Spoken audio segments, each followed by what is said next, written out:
आज का पहला पाठ प्रेरित चरित से लिया गया है। अध्याय 3, वचन संख्या है 1 से 10 तक। पेत्रुस और योहन तीसरे पहर की प्रार्थना के समय मंदिर जा रहे थे। लोग एक मनुष्य को ले जा रहे थे जो जन्म से लंगड़ा था। वे उसे प्रतिदिन लाकर मंदिर के सुंदर नामक फाटक के पास रखा करते थे, जिससे वह मंदिर के अंदर जाने वालों से भीख मांग सके। जब उसने पेत्रुस और यूहन को मंदिर में प्रवेश करते देखा तो उनसे भीख मांगी। पेत्रुस और यूहन ने उसे ध्यान से देखा। पेत्रुस ने कहा, हमारी ओर देखो, और वह कुछ पाने की आशा से उनकी ओर देखता रहा।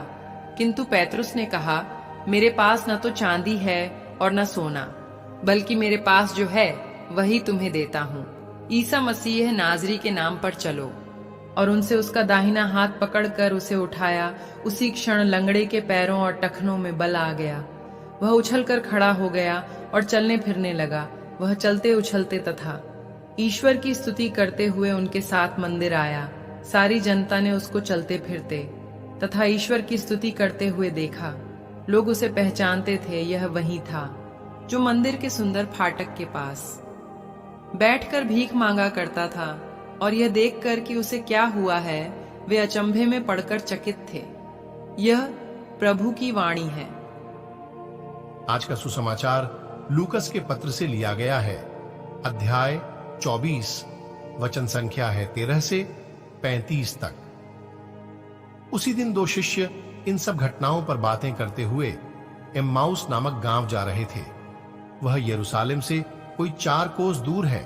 वे आपस में बातचीत और विचार विमर्श कर ही रहे थे कि ईसा स्वयं आकर उनके साथ हो लिए, परंतु शिष्यों की आंखें उन्हें पहचानने में असमर्थ रहीं।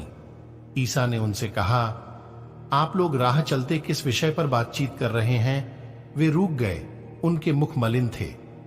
उनमें एक क्लेओपस ने उत्तर दिया, यरूशलेम में रहने वालों में आप ही एक ऐसे हैं जो यह नहीं जानते कि वहां इन दिनों क्या क्या हुआ है। ईसा ने उनसे कहा, क्या हुआ है? उन्होंने उत्तर दिया, बात ईसा नाजरी की है। वे ईश्वर और समस्त जनता की दृष्टि में कर्म और वचन के शक्तिशाली नबी थे।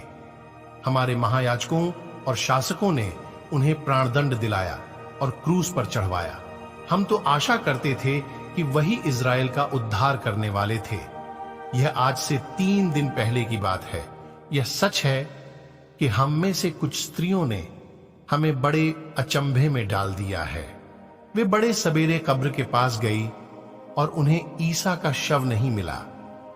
उन्होंने लौटकर कहा कि उन्हें स्वर्गदूत दिखाई दिए, जिन्होंने यह बताया कि ईसा जीवित हैं। इस पर हमारे कुछ साथी कब्र के पास गए और उन्होंने सब कुछ वैसा ही पाया जैसा स्त्रियों ने कहा था, परंतु उन्होंने ईसा को नहीं देखा।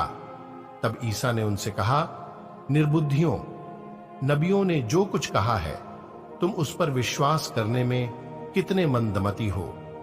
क्या यह आवश्यक नहीं था कि मसीह वह सब सहे और इस प्रकार अपनी महिमा में प्रवेश करें? तब ईसा ने मूसा से लेकर अन्य सब नबियों का हवाला देते हुए अपने विषय में जो कुछ धर्म ग्रंथ में लिखा है वह सब उन्हें समझाया। इतने में वे उस गांव के पास पहुंच गए जहां वे जा रहे थे।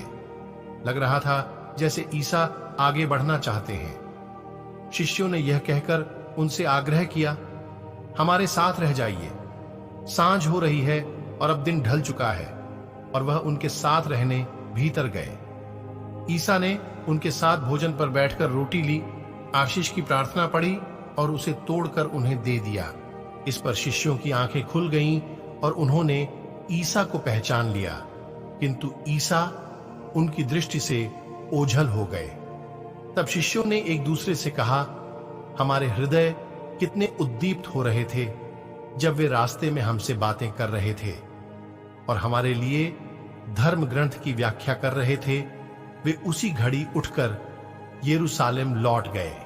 वहां उन्होंने 11 और उनके साथियों को एकत्र पाया, जो यह कह रहे थे, प्रभु सचमुच जी उठे हैं और सिमोन को दिखाई दिए हैं। तब उन्होंने भी बताया कि रास्ते में क्या क्या हुआ और उन्होंने ईसा को रोटी तोड़ते समय कैसे पहचान लिया। यह प्रभु का पवित्र सुसमाचार है। मनन चिंतन। मेरे प्यारे विश्वासी भाई बहनों, जैसे जन्म से लंगड़ा व्यक्ति दूसरों के सहारे जीवन भर भीख मांगकर अपना जीवन जी रहा था, पेत्रुस और यूहन्ना से मिलना उसके लिए एक नए जीवन का अद्भुत अनुभव था।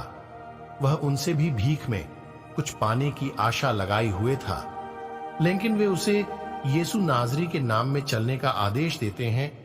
वह तुरंत चलने उछलने तथा ईश्वर की स्तुति करने लगा। कई वर्षों से बेसहारा बना यह व्यक्ति आनंद के साथ चलने फिरने लगा। लोग यह देख अचंभे में पड़कर चकित रह गए। एम्माउस की घटना भी शिष्यों के लिए एक अद्भुत अनुभव था। यीशु भी शिष्यों की इस यात्रा में शामिल होते हैं, लेकिन शिष्य लोग प्रभु यीशु को पहचान नहीं पाते हैं। जब यीशु ने उनके साथ भोजन किया तब उन्होंने उनको पहचान लिया। शिष्यों ने इस घटना को बड़े आनंद के साथ दूसरे शिष्यों को भी बताया। क्या हम प्रभु को जानते हैं? लोग आज इतना निर्दयी हो गए हैं कि प्रभु के वचन को सुनना नहीं चाहते हैं। लौट आओ, क्योंकि प्रभु के आगमन का समय निकट आ पहुंचा है। प्रभु का दिन आंधी की तरह आएगा, इसलिए हर समय तैयार रहो, प्रार्थना करो, वचन सुनो, क्योंकि यही तुम्हें स्वर्ग राज्य की ओर ले जाएगा, न कि इस दुनिया का मोह माया। याद रखना, एक दिन ऐसा भी आएगा जब तुम प्रभु को ढूंढोगे तो नहीं पाओगे, इसलिए अभी प्रभु को ढूंढो तो पाओगे। आइए हम हमारे दैनिक जीवन में प्रभु को पहचानने का प्रयत्न करें। आप सभी को परमेश्वर आशीष तथा शांति प्रदान करें। आमीन।